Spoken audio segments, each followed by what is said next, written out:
Good afternoon, everyone. Welcome back. I hope you had a great day and are ready to hear about some success stories, some cases that Dr. Pak will talk about. And as of course, our topic is definitely not the easiest one tonight, as it is success case studies, but on repeated miscarriages. So this is a tough topic, I think. So I'm glad that we are going to discuss this, and we have the best expert possible to talk about this. Dr. Oliver Pak, fertility specialist at IVF-Life Alicante, is with us. Hello, Dr. Pak. Welcome back. This is Hello, great hello, to good have you back evening as to our everybody. presenter.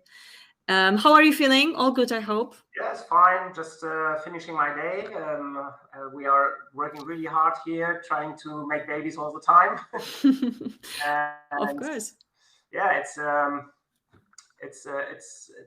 very interesting to speak about this topic today. Repeated miscarriage is actually a huge problem we face frequently. So yeah, it will be interesting to get into some details. We will definitely explore it today thoroughly. I'm sure of this. So, as always, just let me remind you that we will start with doctor's presentation, and then there will be time for your questions. You can put those in the chat, and Dr. Pak will answer them for you right after the presentation. Remember, it's all anonymous, so feel free to ask anything that's on your mind, and I'm sure Dr. Pak will be happy to help you out with those questions. And before we start, as always, I want to say a few things about European Fertility Society and my IVF. As you know, we've been here for many years right now, and we are happy and proud that we are able to bring those webinars to you. We do webinars in different languages nowadays, so it's growing. We are growing, and we hope that it's going to be helpful for you so that you can make the right decisions as well. And if you would like to support us, we are still looking for some volunteers. So go to our website to find out more, or you can simply email me. The email address is in the chat section. So email me. I'll be happy to give you some more details on that. And I think that it's time to start with our presentation. Can't wait to hear what you have prepared. I mean, I always think that case studies are really something that we don't do too often, and it's really, really important for everyone to learn what can be done, and on actual cases, on actual patient cases, for sure. So thank you so much, Dr. Pak, for joining, and off you go, okay, with the presentation. Okay, so let's get into this. Success case study, repeated miscarriages. I will present not too many cases because it's I always try to transmit clear ideas. So if I expose too many cases, this might lead to confusion. So I think I've thought about two very interesting cases where our doing and technologies and our examinations were the solution for the problem. So let's just, but before we come to that, we have to first go into some general information about miscarriages. Okay, the big question is why, obviously. Why did it happen? Very, very frequent question that I'm asked, because miscarriages are very, very common, unfortunately. 25% of all pregnant women will miscarry, more or less. Okay, the thing is that when we do IVF, we always come to know when a miscarriage occurs. Not so in women when they just have normal sexual intercourse. For regular sexual intercourse, a woman might just feel that that she has a delay in her period, and that's all. You know, she wouldn't even realize that there was an embryo planting. So yeah, this is unfortunately a very high percentage of pregnancies that, for many different reasons, it can be also a combination of several factors that lead to something called insufficient placentation. This is one of the mechanisms that is behind miscarriage. When the placenta stops developing, the embryo doesn't get enough food. The placenta is absolutely necessary. The development of the placenta is necessary to make the embryo grow and develop. And this is there are many different mechanisms behind this process of placentation. Okay, many even unknown mechanisms that we still don't understand. So let's speak some general information about pregnancy losses. So a biochemical pregnancy is what we call when an embryo has performed kind of as a superficial implantation. So placenta has started to develop, but that's the only thing we know, that the woman was pregnant, and we know because we did a pregnancy test. Okay, so biochemical means we know that the woman was pregnant, but then when we do a scan, we don't see anything. Okay, there's no embryo implants, there's no sac. So this is what we call biochemical pregnancy, which is not a clinical. The difference is clinical pregnancies are pregnancies where we see an embryo. The miscarriage is also very important to differentiate whether it has occurred in early stages of pregnancy. Early miscarriage is in the first trimester, normally occurs between week 5 and 12. Well, most frequently, the major part of the miscarriages occur between week 5 and 8, 9, more or less. This is when the biggest part. Miscarriages after week 12 are relatively rare. It can also be, but I think more or less 80% of miscarriages occur in the first trimester. Late miscarriages, also the causes of early and late miscarriages can be different. We'll come to that. And then we have another concept, which is premature delivery, which can be also a stillbirth, okay, that the baby is born dead. But this is not strictly a miscarriage, a premature delivery. It just can happen that the baby is born and then it doesn't survive. So let's continue. So what do we know about repeated pregnancy loss? Okay, repeated pregnancy loss is normally the miscarriages occur between before week 20 of pregnancy, and as I told you before, 20-25% of all miscarriages occur of all pregnant women will have a miscarriage. This is and it doesn't matter whether the miscarriage, whether it was IVF or natural pregnancy. It's basically no difference. So recurrent is, it's not clear whether you should call recurrent miscarriage 2 times or 3 times. That depends upon the paper you read. It doesn't matter so much.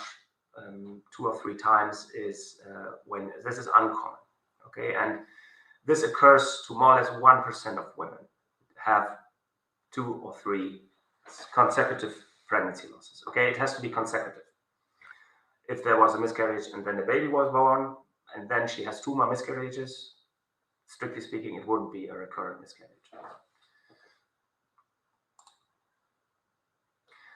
Causes. Okay, this is the big question. What is the reason?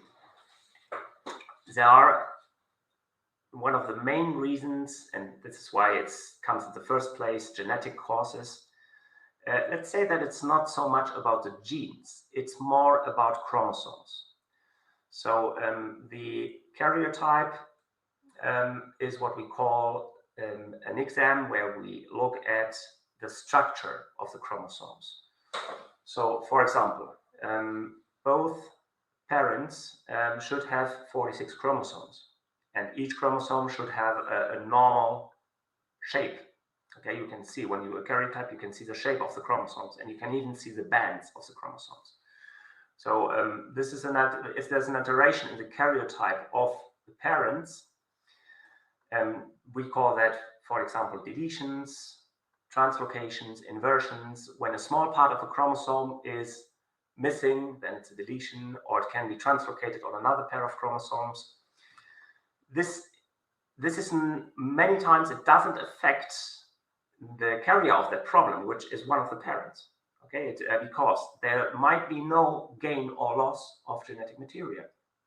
When there's a deletion, yes, then there's a loss that could affect. But when it's a translocation or an inversion, just the chromosome changes, but not the genetic material. So, but then what can happen? The problem is when these chromosomes are transmitted to the baby, then failures can appear, and it can strongly affect the embryos. And it depends very much upon which kind of alteration is present in the karyotype. It can strongly, I've had patients who came here and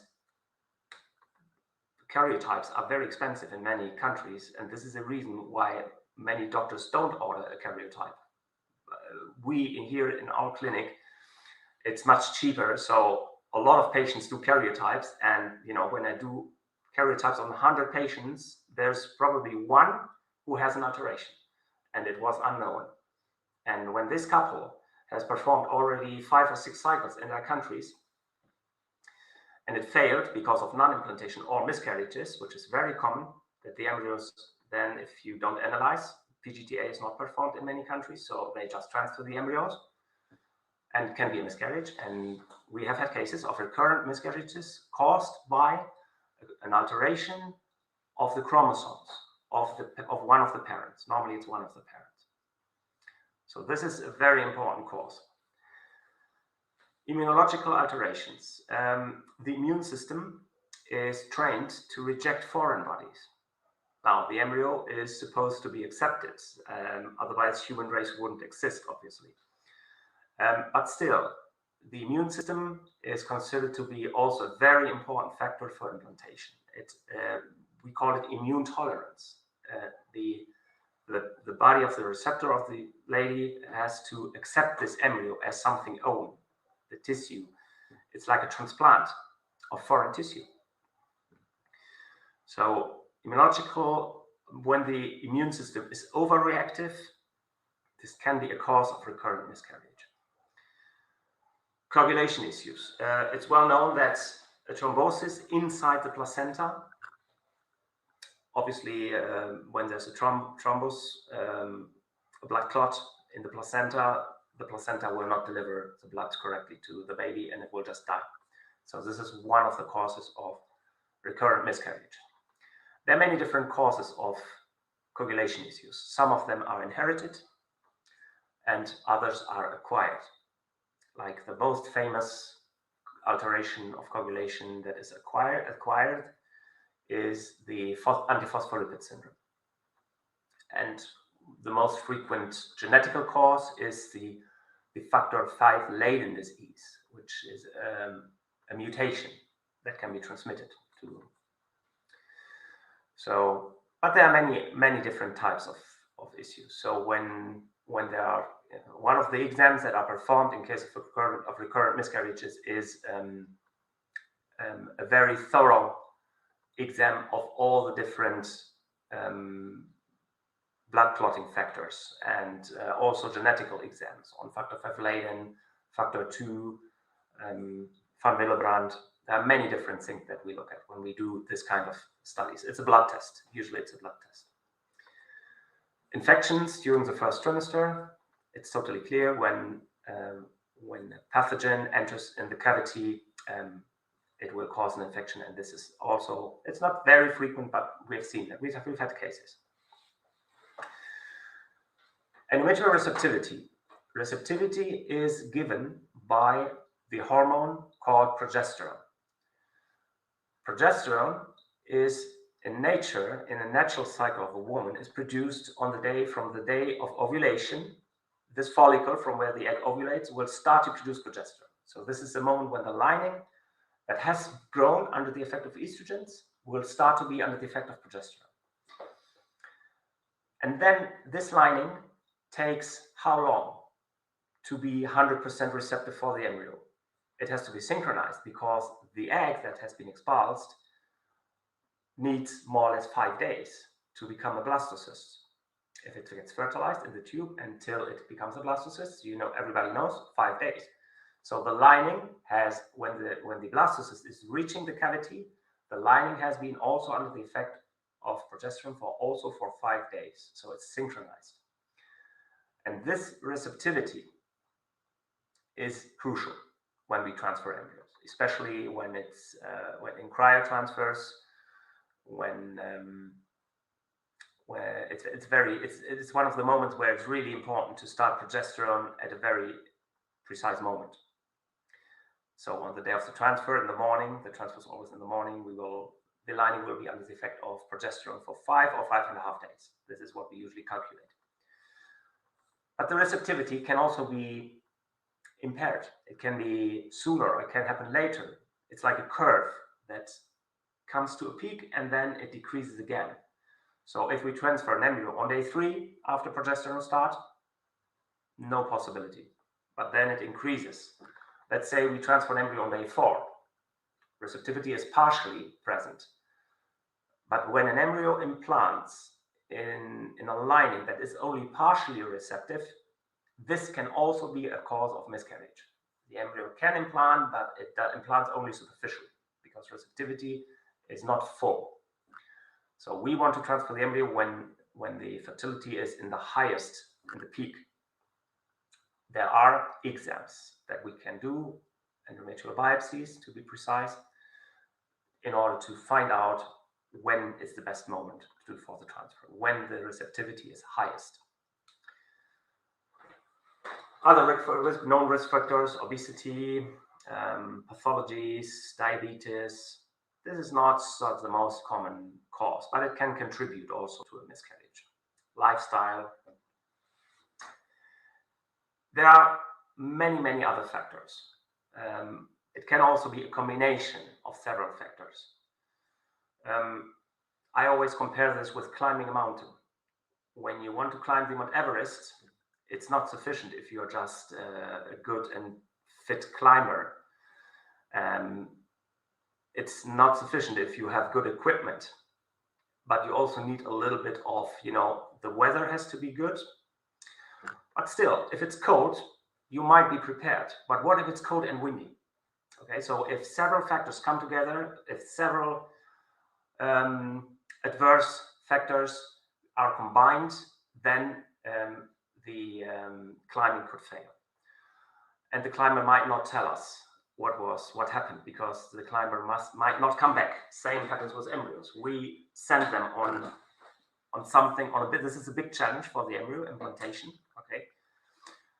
And the factors that we can control, like the thickness of the lining, like endometrial receptivity, different immune issues that can be detected also with the biopsy.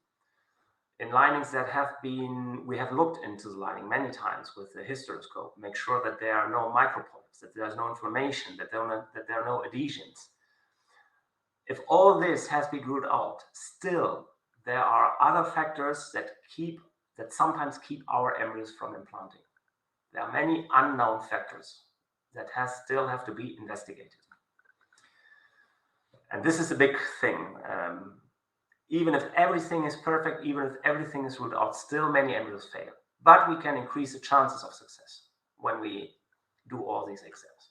That's pretty clear. This has been proven also in clinical trials. So that's what we do. Get our patients on the day of the transfer under the best possible lining, with the best possible lining, not too thin, not too thick, and well studied, in order to address issues that are known to be a problem for an implantation. That's what we do. Okay, let's continue. So, thorough diagnosis through complementary exams. I was mentioning it before. The karyotype is one of the basic exams we do. We have to know that both parents are not only carry 46 chromosomes, but there are no deletions, no translocations, no inversions. PGTA. PGTA is a way how we can make sure, that's too much. That's it's not that we can make sure, but we can increase the chances that the embryo that we are transferring does actually carry 46 normal chromosomes. When we test the embryo, when we take a biopsy, but this time not on the lining, but on the embryo. This is what we call pre-implantation genetic testing for aneuploidy, PGTA. That certainly is one of the big causes of miscarriage, that the embryo is not what we call euploid, that it's aneuploid.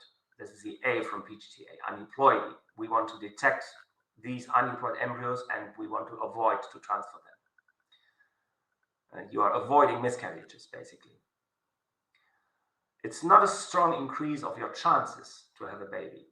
Slightly. You have slightly higher chances to have a baby when the embryo was tested. But you do actually decrease the rate, the miscarriage rate. Because it's one of the major causes of miscarriage is that the embryo didn't carry 46 chromosomes. That any of the 23 pairs was not a pair, but just one chromosome. That's a monosomy, or 3 chromosomes. That's a trisom. Thrombophilia testing. Thrombophilia means that you have an increased risk for thrombosis, that your blood is like thicker and it's more easier that you produce a thrombus, which can happen in the leg. This is the most common place where thrombosis occur, but when it happens in the placenta, then it's a miscarriage. A thorough study of the uterus, that's what I mean when I say we look into the uterus. We do this with a hysteroscope. This is the gold standard to assess the cavity, to rule out polyps, micropolyps. You can see if the lining is inflamed, so you are diagnosing also chronic endometritis. You can detect small submucous fibroids that leave a print on the cavity. You can see that very well. And sometimes there are adhesions, a condition called Asherman syndrome. When both of the walls are stuck together, then the lining cannot expand and the cavity cannot expand. Big issue for a pregnancy. So all this can be ruled out and also more or less resolved, because in the same procedure you can also correct these issues, surgical. And there is a second exam which is not as effective as a hysteroscopy, but it's very easy to perform. I do this always in my first visits here in the surgery. It's called hydrosonography. In my first visits, apart from the scan, I always do a transfer test. So I introduce a transfer cannula into the cervix. And then it's very easy to put some liquid into the cavity. And with the ultrasound, I can see the walls of the cavity. Because normally with the walls, you can't see the walls, because the walls, one wall lays upon the other wall. So you can't see a cavity. But if I put liquid, the cavity will do this. And I can see polyps and small fibroids. Okay, very interesting. And finally, to assess the window of implantation, we do the ER map. That's the abbreviation for endometrial receptivity mapping. And IMAP, which is the immunological exam that we do. Okay, so PGTA. What is the big advantage of PGTA? The advantage is that the chances that the embryo does actually, or that all the cells of the embryo carry 46 chromosomes increase when we analyze the cells that we took out of the embryo. A blastocyst, you can see it has more or less 200 cells. So the embryo doesn't care at all. Biopsying the embryo is no issue. Survival rates of the embryo are very high after thawing. We have to freeze and thaw the embryo after the biopsy. So we see that biopsied embryos have same chances of survival than the non-biopsied ones. And yeah, but the only drawback, the only disadvantage is that we cannot, that's not possible. It's a technical limitation that we are not able to analyze the whole embryo. We always perform the biopsy on what we call trophectoderm. Trophectoderm are the cells that in the future will be the placenta. We never ever touch the inner cell mass. The inner cell mass are the cells that in the future will be the fetus. So we don't dare, obviously, to take cells from there. We take cells from the trophectoderm, and we take only 5 or 6 cells, which are analyzed, but you cannot 100% draw the conclusion that the whole embryo will be euploid, because there's still, even if the cells we get are euploid, the embryo can still be a mosaic embryo. This is where also uneuploid cells are present. But it's totally clear that the chances increase, and the miscarriage rate clearly are reduced when we do pre-implantation, when the embryo was tested for aneuploidy. Let's continue. So when we do an ovarian stimulation, we will do the puncture and the egg retrieval. The eggs that we get will be fertilized. The embryo will stay in the culture till day 5 or 6. This is the time an embryo needs to reach the blastocyst stage, and this is the moment when we usually call it assisted hatching. On day 3, we perform a small hole on the shell of the embryo, so on day 5 it will be lurking out, and it's very easy to cut some cells out of that embryo with a laser very carefully in order to not destroy other cells. So it's a very this is very common. We do it all the time. There's a big practice, and the embryos, as I told before, the chances of survival are, well, I didn't say what are the chances of survival after freezing and thawing. It's 97%, very, very high. And again, no difference of these chances between the embryos that were not, the blastocysts that were not biopsied compared with the one that were biopsied. And this is what we see when we get back the results from the PGTA. We have 23 pairs of chromosomes, and these chromosomes carry a certain amount of genetic material. And we can perfectly know from which chromosome. So it's a genetic test.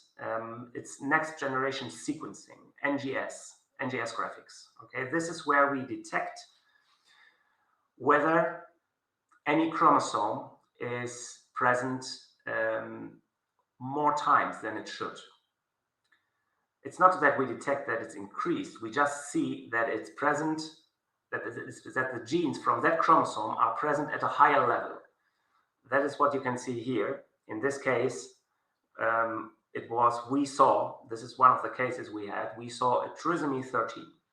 Okay, we clearly see that the genetic material from chromosome 13 is at a clearly higher level than the genetic material from all the other chromosomes. And that's how we can draw the conclusion that, that the chromosome number 13 is present not twice, but 3 times.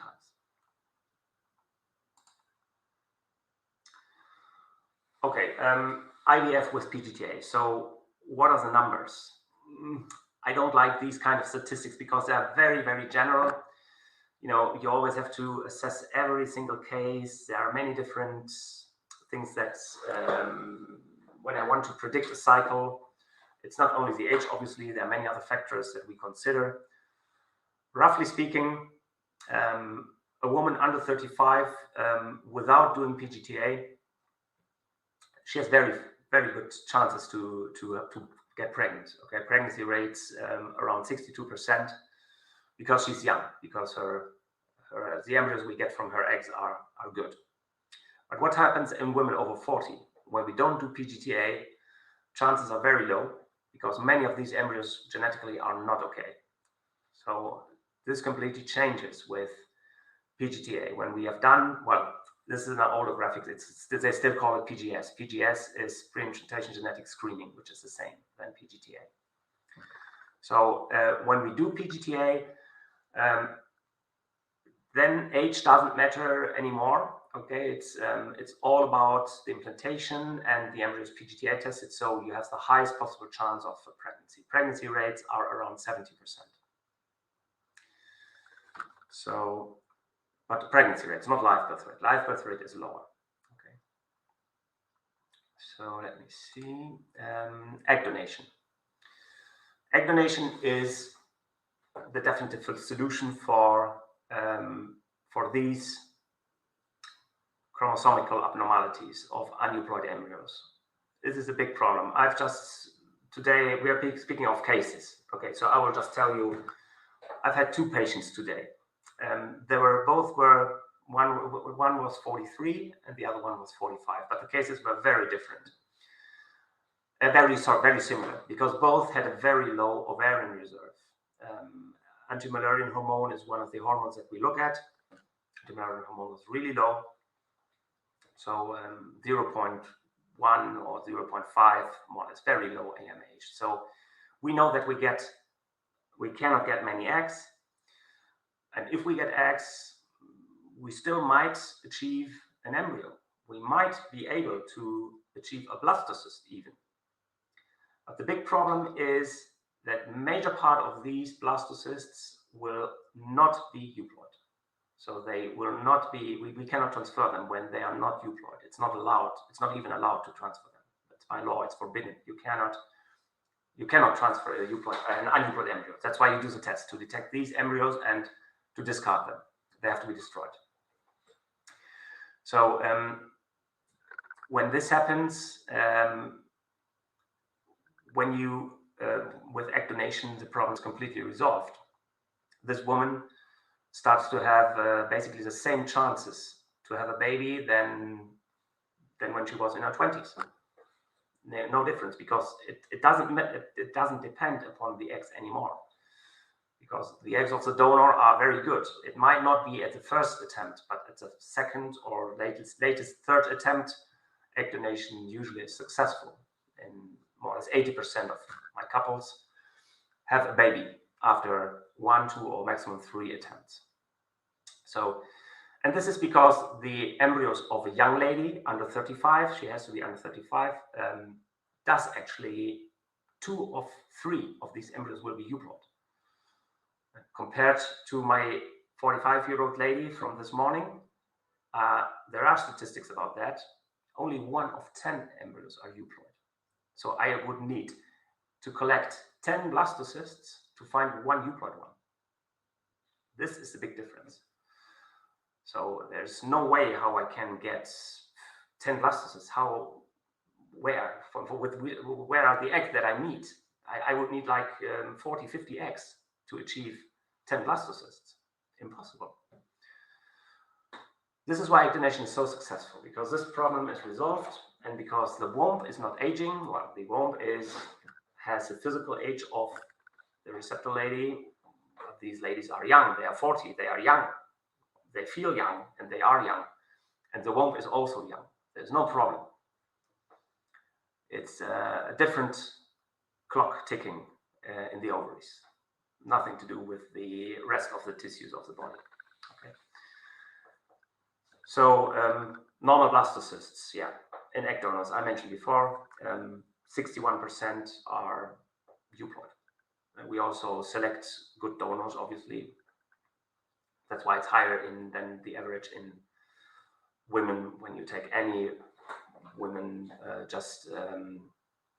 random from the population, chances that any of her blastocysts are euploid is more or less 50-50. Okay, but in egg donors it's even higher. But what happens with women over 40? Yeah, this is exactly what I told you before. Chances that the embryo is euploid, so normal blastocysts, in the age between 38 and 40, it's only 1/3. If she's over 41, it's only 1 of 5. And if she's over 42, yeah, probably only 1 of 10, something like that. This is unfortunately nearly always the truth. In women, in 42-year-olds, sometimes we still succeed. It's with own eggs, I mean, but it's very difficult. And when she's 45, it's basically impossible. Well, nothing is impossible. Many couples still want to try. Now we have started with the ovarian regeneration program also, which we might be able to achieve some more eggs. But let's say that this treatment is not a game changer. The real game changer is egg donation. Let's continue. Okay, this is just a brief picture of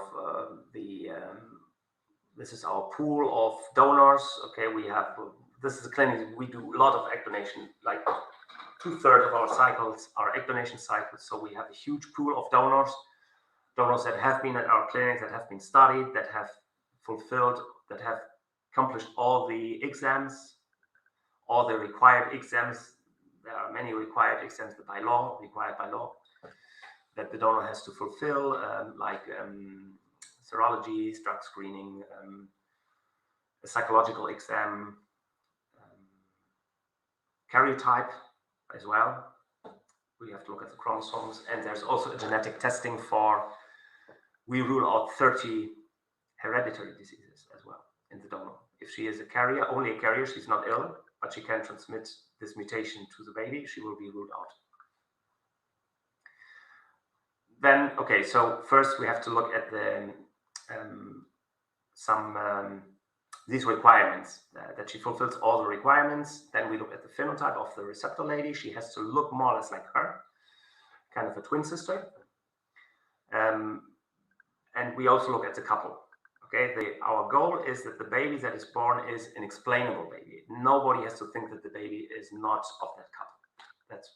That's our goal, and this is the main criteria for selecting a donor. And then we might also do a genetic matching, so we can rule out not only 30 but even more hereditary diseases. It's also possible when we do the same screening test of the donor on the partner who usually participates with the sperm. Then we can rule out up to 300 diseases. But this is not the topic of today. Okay, basically egg donation, this is the pregnancy rates, cumulative pregnancy rates. 97% of our patients have had a pregnancy in the first, in the second, or in the third transfer. Okay, live birth rate, as I told you before, chances to have a baby after 1 or 2 or maximum 3 tries is 80%, and that's amazing. That's simply the highest possible chance you can have. Healthy babies are born with egg donation. It's a very, very good experience. So receptivity, the endometrium has to be receptive for the embryo. It has to be a friendly endometrium, pregnancy friendly, means that it has to be under the effect of progesterone for 5 days or 5.5 days.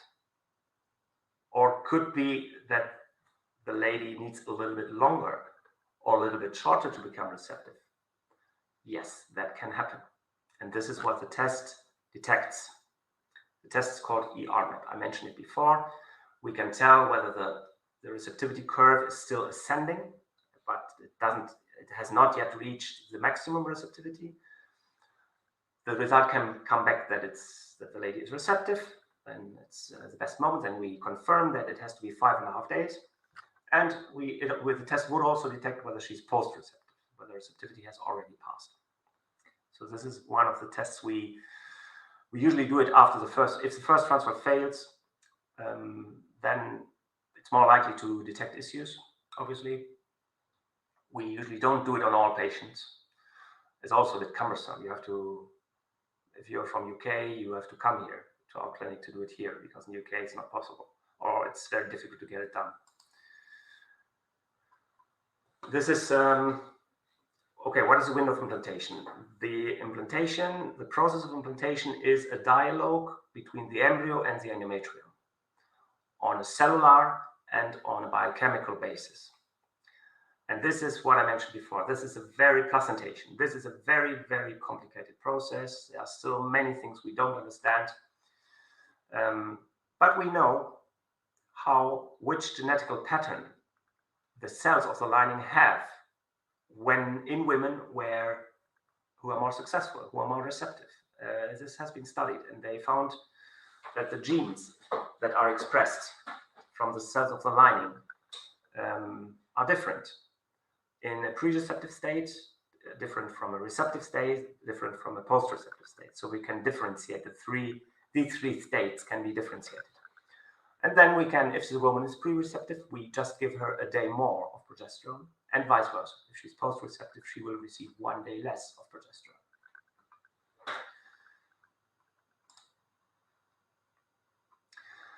Endometrial preparation. So window of implantation, genetic expressions, 48 genes. It's the only really good tool that we have to determine the state of receptivity. There's no, you can't see that in an ultrasound. You can't even see that in a hysteroscopy. The only way is to take cells out of the lining in the very moment when we would normally transfer an embryo. So it is done in, we call it a mock cycle, where we prepare the patient as if we were going to transfer, but then instead of transferring the embryo, we take cells out of the lining. And these cells then tell us whether the window of implantation is the receptivity. I like to call it receptivity because window is not correct because it can be closed or shut, you know, but it's actually a state of receptivity that increases and decreases again. And so this is how the result we get, post or receptive or pre-receptive.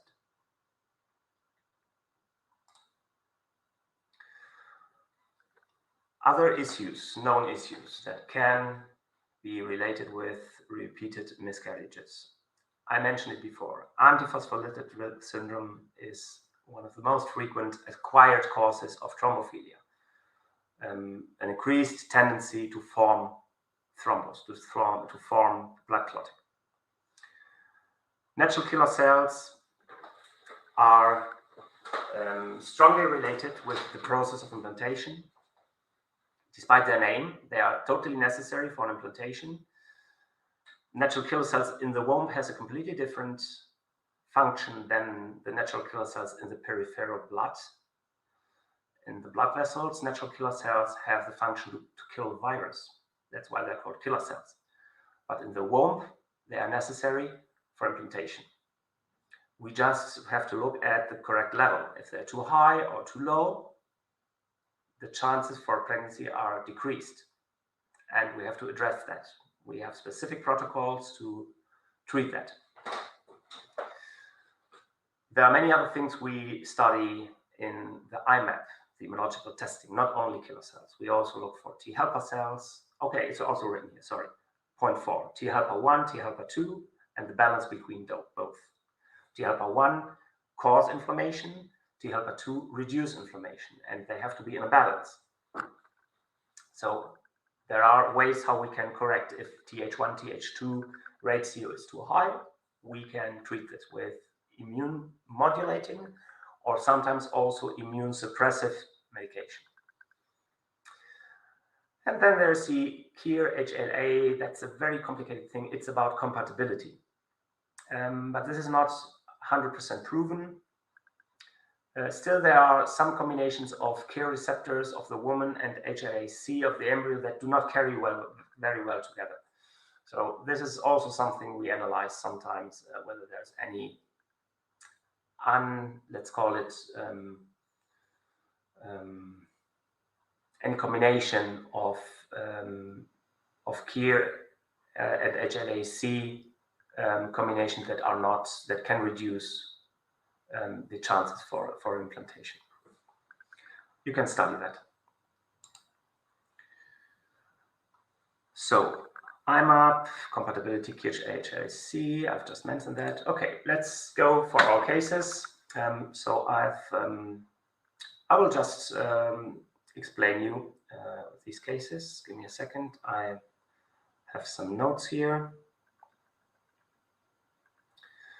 So the first case study was, this was a 42-year-old woman. She was pregnant only twice, and both times it was a miscarriage. Okay, she's had 2 previous IUI, which means insemination cycles, and 3 failed IVF cycles previously to our treatments. So what happened here? She did an IVF treatment with PGTA. So we achieved 2 blastocysts in that cycle, okay, 2 day 5 embryos. One embryo was carrying 47 chromosomes, so it was aneuploid, and the chromosome pair that was affected was chromosome pair number 21. So if we would have transferred that embryo, it would have been a Down syndrome baby. Okay, this is one of the good reasons why we do PGTA also, to rule out Down syndrome. It will be detected even before the transfer, which is very convenient because your gynecologist will detect it at the end of the first trimester. That's traumatic. Okay, it's week 12, 13, 14 of pregnancy. It's very traumatic to have a miscarriage there so late in pregnancy. And the other embryo was also had 47 chromosomes, and the pair of chromosomes that was affected was number 13. This was a curious case because both aneuploidies were affecting pairs of chromosomes where a baby could have been born. Okay, trisomy 21, it's well-known, Down syndrome, but trisomy 13 also can give you a baby, but it will be very, very ill. It will not live even one. It could live for 1 or 2 months. It would have died very early. It's called the so-called plateau syndrome. So,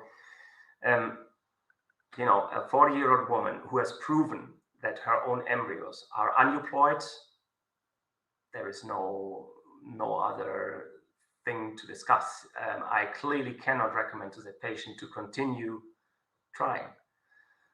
Because the PGTA has saved her from transferring these embryos, okay, which was very important for the reasons I just told. So, and there was clear indication of egg donation. And that's what my couples sometimes need. They just need clarity. They need to know that what they're doing is really necessary. Nobody would do egg donation without having tried everything. So this was a case where it was totally clear that the, you know, she could still have tried more cycles, but and this is also, all things have also a limit. So many couples at that point decide and accept the possibility of doing egg donation. She had a fresh transfer, our very first embryo succeeded and gave her a healthy child. Okay, I mentioned before, chances to have a healthy kid with only one transfer is more or less 50-50. Not pregnancy rate, but live birth rate. So this is one case. And I also want to mention another case. That was a young lady, okay? She was 27 years old. She had a good AMH level, 3.5 nanogram per milliliter. That is a really good level. She had a follicle count of 20. So these are normal levels in a lady under 35. This is what we usually see in our donors as well. So you would say, okay, that's basically done. Let's go for it.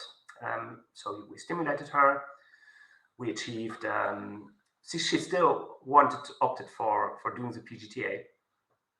So we biopsied the embryos. There was no strict indication, but this is another indication of PGTA. If you achieve many blastocysts, you know, you will never ever transfer 8 blastocysts. So this woman achieved 8 blastocysts. Who wants to do 8 transfers? So PGTA is really convenient to analyze, to reduce and optimize the selection of good embryos. Okay, so at the end, 6 of these embryos, I told you 60% normally are euploid. In her, it was even higher, the euploidy rate. So we achieved 6 euploid embryos. So what happened in the first transfer? We did a single embryo transfer and it didn't implant. Okay, we had a negative pregnancy test. And we said, okay, that can happen. But what we usually do after the first failed transfers, especially if we have more embryos, okay, it's not the same to have only one embryo, or if you have this woman, she had 6 embryos available. So when you have 6 embryos, you can kind of afford to transfer the first embryo without any previous testing. So we did that, and it failed. Okay, so we went for biopsies. So in this case, we even did we did 2 biopsies. Okay, the first biopsy was performed on day 5.5, which is the standard time when we usually transfer embryos, and it came back that she was pre-receptive. So in that case, you could say, okay, let's just start progesterone 1 day earlier, and we're done. She will be receptive on day 6.5.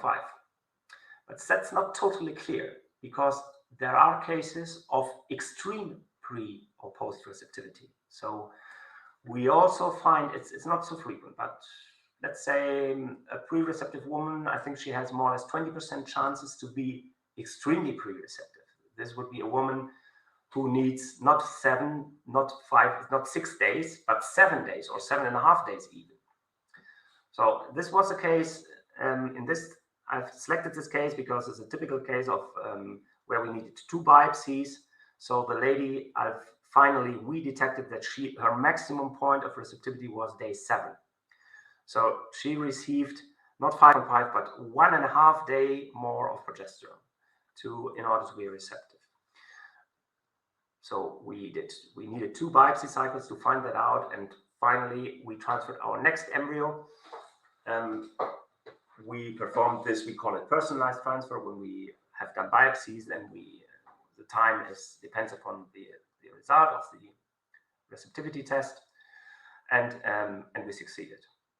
Okay, it's no guarantee that when the window of implantation, when we know that we hit the window of implantation, there's still no guarantee that the embryo is implanted, because, as I told you before, there are many other potential issues that can affect the process of implantation. So yeah, I think I've talked for nearly an hour. We don't have so much time for questions anymore, but I will be available for whatever you want to ask. We don't have a timetable, so let's just go ahead with questions then. Brilliant presentation. Thank you so much. We don't mind at all. It was very interesting to hear what you have prepared. And of course, it's a tough topic as well, right? So I'm glad that psychologically.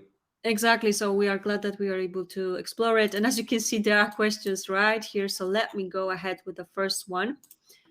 Just a second. It's right here. So we both had done karyotype and all were good. And then an IVF with PGT has been done, where we had 8 embryos for PGT. When it came out, only 3 out of 8 were viable and transferred. One which has ended with miscarriage again at week 6 with no heartbeat. Before we had already 3 miscarriages naturally at week 5 and week 6. Anything you can add? This is what the answer more or less is what I've just told, that even if the embryo is euploid, even if we've ruled out all the issues that we can rule out, I was mentioning immunological issues, genetical issues, karyotypes were normal. So even the embryos in this case were normal. I think she performed only 1 embryo transfer, so she has a total of 3 euploid embryos, which means that this patient has 2 more tries, which is incredible. I cannot say that of so many patients that they have 3 euploid embryos. We are speaking about own eggs, okay? So it's not so easy to achieve 3 euploid embryos. She still has very high chances to succeed. It is a big challenge for the embryo to implant, even under perfect conditions, even if we know that the climber is very dense. Still, during the ascension of the mountain, many things can happen. Many factors come together, that a combination or a succession of factors can happen that makes it fail. Unfortunately, in this case, there is no good answer for why that happened. The only thing that I can say is, from experience, is that if you have 2 more tries, you still have really good chances to succeed. This patient has done the correct thing. She's analyzed her embryos, and we are transferring only euploid embryos. All right. Thank you so much indeed for your answer to this question. All right. Let's see. There are 2 questions from the same patient. So, do you have the capabilities in your clinic to perform the test you've mentioned? Yes. Yes, we do these tests since many years. PGTA testing is kind of standard. Okay, it will be probably a standard in the future. Still, not everybody wants to do it, and when we do egg donation, it's not strictly required, but we do it very, very commonly. We also do the whole endometrial package I've mentioned, where we look for receptivity, immune testing. We also do tests to rule out chronic endometritis. We look for the microbiome of the cavity.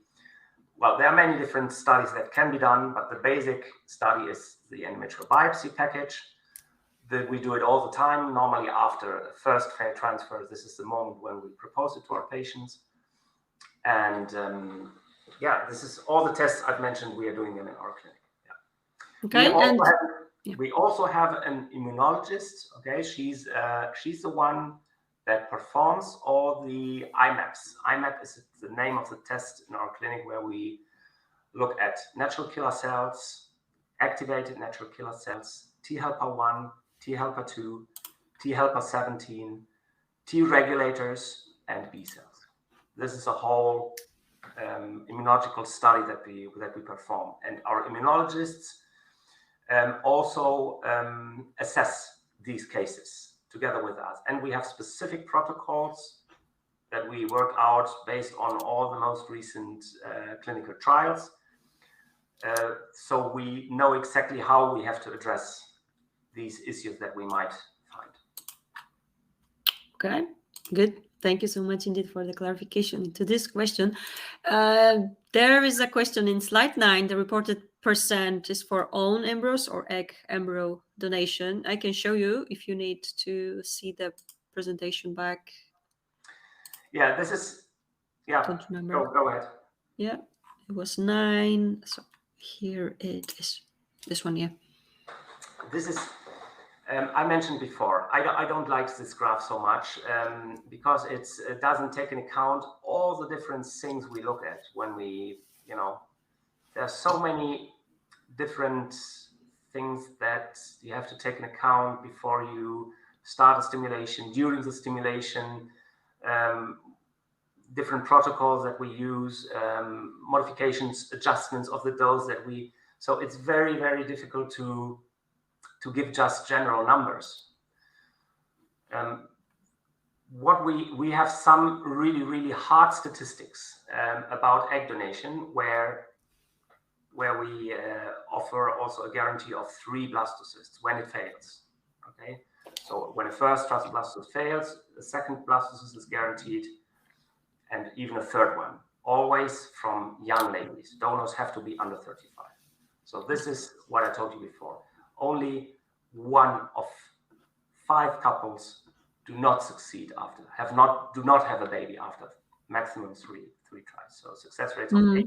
This is, you have to consider trying several times with egg donation, and this is where things are clear, because we have always good embryos. But when the woman does treatments with her own eggs, things are not so clear. And it depends on, you cannot generalize. Age is a very, very, unfortunately, age is a good predictor of the outcome.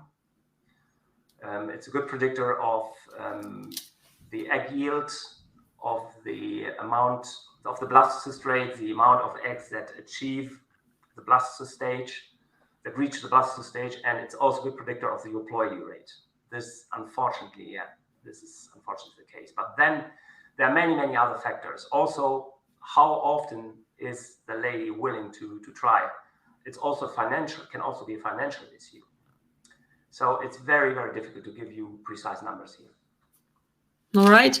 And actually, there is a follow-up on the slide number 10. So in slide 10, what is the egg donor's age if they are under 35? Why the percentage is higher than above? Yeah, this is because the other way. Yeah. Donors can donate up to 6 times.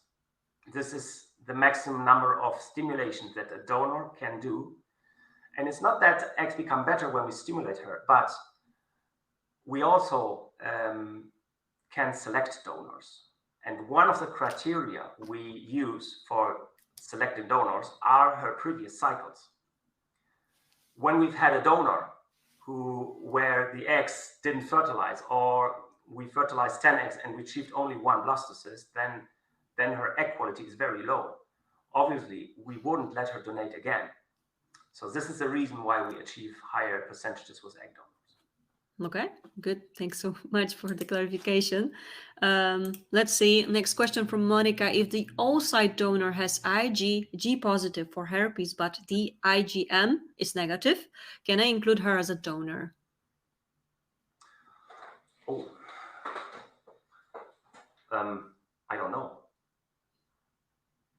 I don't know right now. Okay. Herpes. Herpes is no issue for donating eggs. Not at all. IgG means that she has passed herpes. IgM means that she doesn't have an active herpes infection. So I would say yes. I would say yes that she can donate eggs, because herpes is a problem for giving birth, because you have to do C-section. You can transmit the herpes to the baby during birth, but I'm not 100% sure, but I would say that this is not a problem. No. I hope that helped, of course, Monica. Thanks so much again. Here, another question. What are your thoughts on, you said that I think already, but PGTA testing for egg donation, first donation, the following situation with own eggs, 3 recurrent implantation failures, 1 miscarriage, donor may be under 35, Spain law, the recipient is 42-year-old. Okay, the age of the recipient is not important. Okay, she could be even 50. It wouldn't change a big thing. Egg donation has more or less the same success rates, only slightly lower, because 50-year-old could have, which is the maximum age permitted and at least at our clinic, could have more issues in her womb, and the lining, she might be menopausal and the lining might not grow so well anymore. But usually it's in a 42-year-old, it shouldn't be a problem. The donor has to be under 35. Okay, it's over 18 and under 35, and there's no difference. It doesn't matter her exact age. Okay, this is also proven that it's not better, the younger the better. This is definitely not the case. If she's 35, she's still a perfect donor. Now, this patient has had two implantation failures and 1 miscarriage, so it has failed 4 times. This is where we have to take a very thorough look into the womb. The first exam, I've explained that we have to do first a biopsy, endometrial biopsy, very important. Test at least the window of implantation and look for plasma cells and bacteria.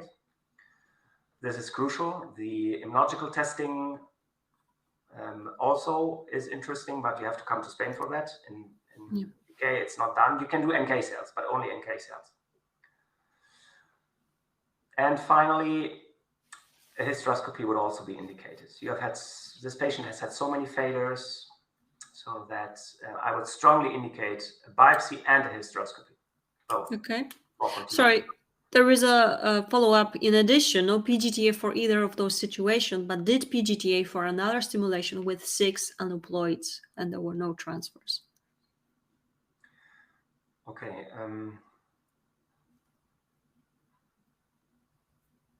This is the same patient, yes, as previously. Yeah, but I still not. Are we still speaking about egg donation? I don't understand that very well. Right. Okay. Because 6 aneuploids in an egg donor, I've never seen that. Okay. Yeah. I've seen the maximum, the worst cycle I've ever seen in an egg donor was 4 aneuploids. So this is would be very unusual. Now, 6 aneuploids with own eggs, it strongly depends upon age. If own eggs, it can happen. Yeah. Yeah, it was own eggs. Okay. Own eggs. Okay. She's 42. Yes. And then it's 6 aneuploids. Wow. But that's bad luck. Yeah. It's really bad luck. I think statistically there should have been 1 or 2 aneuploids. This is really very, very bad result. This is a clear indication for. I actually, if this patient came to me to ask me for another stimulation, I would try to dissuade her, strongly dissuade her. only egg donation is the solution here in this case, I think. Yeah. Okay. Thank you for your advice. Where are you based? This is the follow-up, so I can say that IVF-Life at Alicante, in Alicante. So if you wish, you can get in touch with the team at Alicante. I think that you left your email address in the presentation, right? It's the last slide, I believe. Yes, So if anyone would like to get in touch with the team, you can do that. Yeah, IVF-Life-Group.com, and I'm sure that they will be happy to help you out, of course, as well. indeed. Okay, let's have a look. There are a few questions left, and let's see. This is the question right now. Preparing the lining, what is the best treatment for thin lining? Okay, there's a clear answer. Regeneration with platelet-rich plasma, PRP. Okay, this is definitely the best solution. Well, it's not always a solution. There's nothing secure in this, but we are actually one of the pioneers in doing we apply treatment on the lining with a hysteroscope by infiltrating the PRPs, by injecting the PRPs just under the lining with a small needle. Okay, this is we inject it all over the cavity. We do this since more than 5 years, and we have very good experience. We still we are so busy that we never find the time to do clinical trials, but our boss already said that this has to be done. We will do a clinical trial very soon, because all of my colleagues, we are really convinced that the lining grows much better. In more than half of the cases, we achieve much thicker linings, like 1 or 2 more millimeters. But even in the patients where the lining does not grow better, which can happen, we have seen like incredible cases of success cases where we would never ever thought that it would be possible to achieve a pregnancy and even babies in so thin linings. Okay, we've had cases of successful transfers in linings of only 4 millimeters with endometrial regeneration. So this is definitely a very, very good treatment. It's very cumbersome to apply because it's first a hysteroscopy, so the patient has to come twice, and for the second stay is nearly 2 weeks.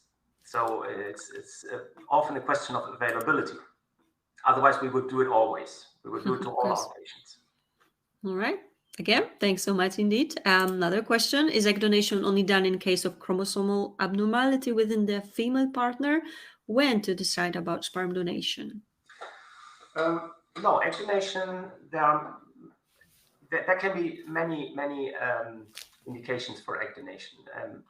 But the main reason is, to put it simple, because the woman is over 40 and because the egg reserve might also be finished much earlier. We have many patients with Turner syndrome, women who have never had a good egg reserve, or women with premature ovarian failure, who enter in menopause at the age of 35, 40, very early.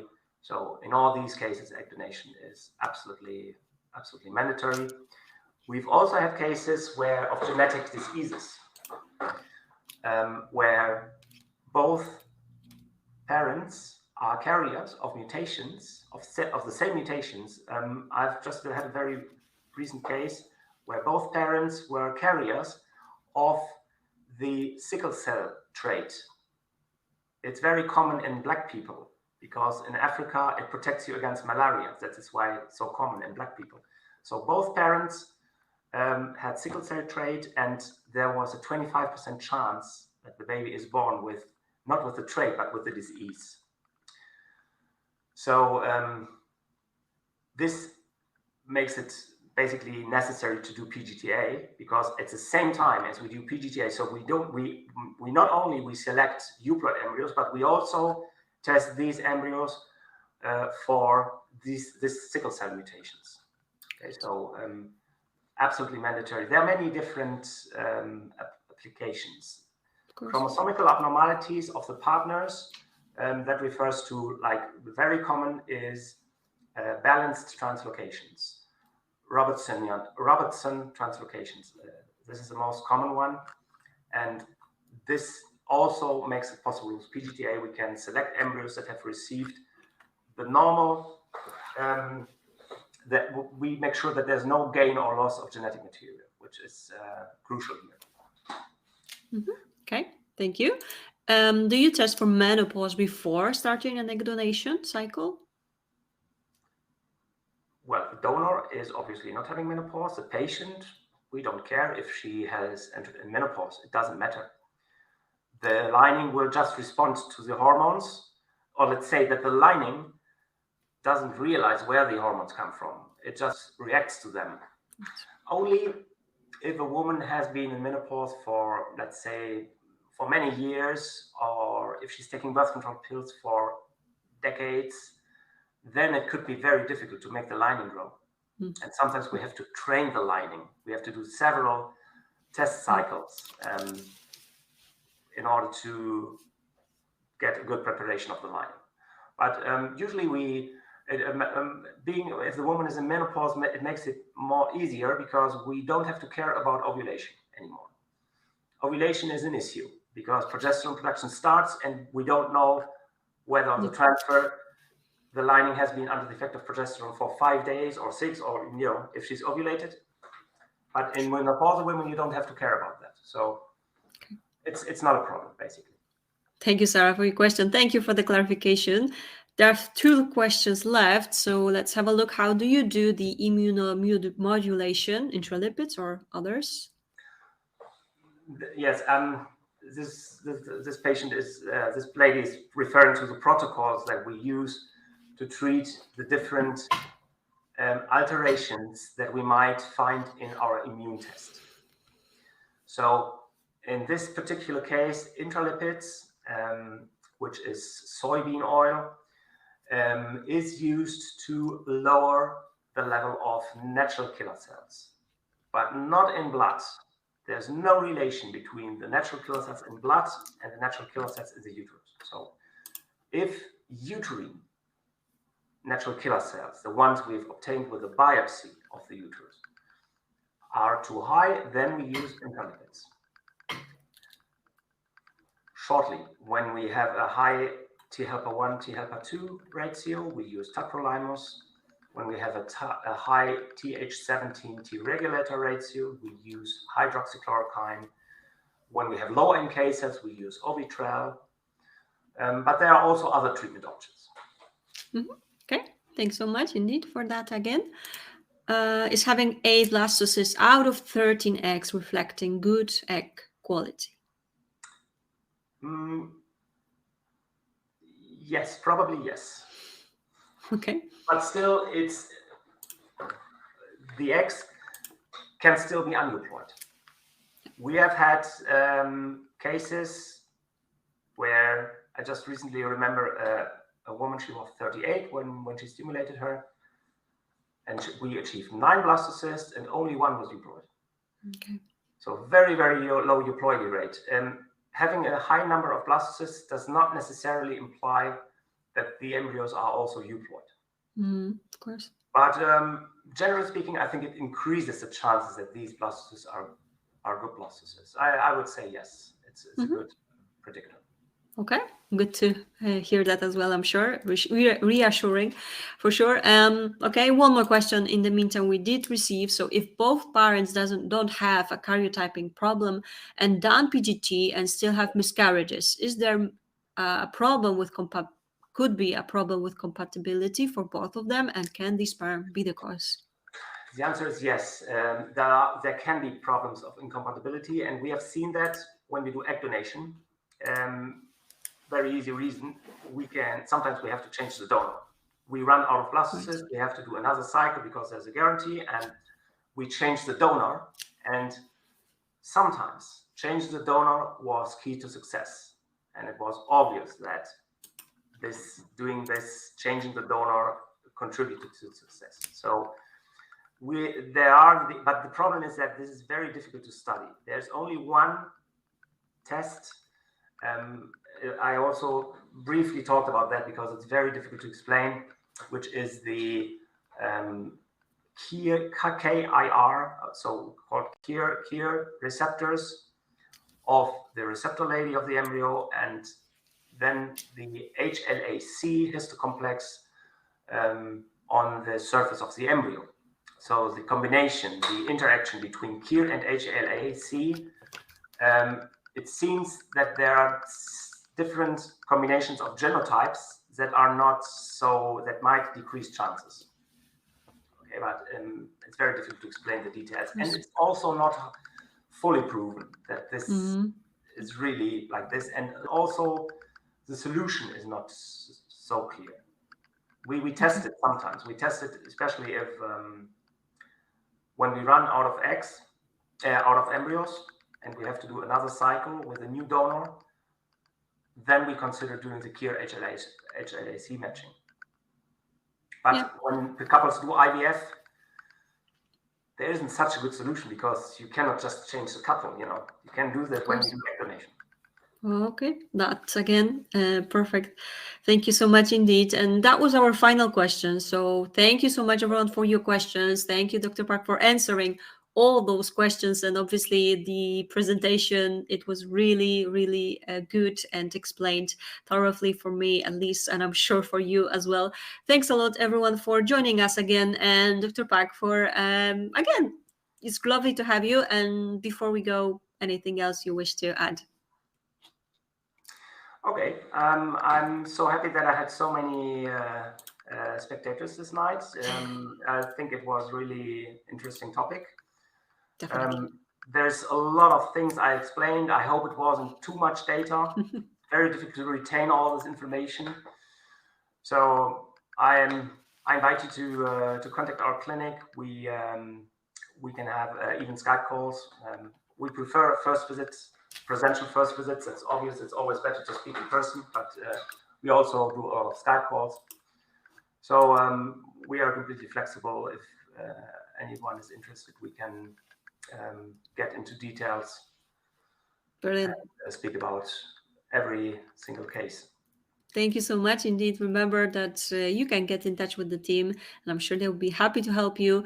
Thank you again for joining, and we will be back with Dr. Park, I'm sure, in the future. There are some webinars coming up, of course, and we will be back as well on next week on Tuesday, 7 p.m. UK time. So you can join us for our next webinar. Thanks a lot, everyone. I hope you were able to find this useful. I do believe so. So have a lovely evening. And of course, I will see you here shortly, I hope as well. Thanks so much. Take care. Yeah. Bye. Thanks, and have a good evening. Have a good evening. Bye. Bye.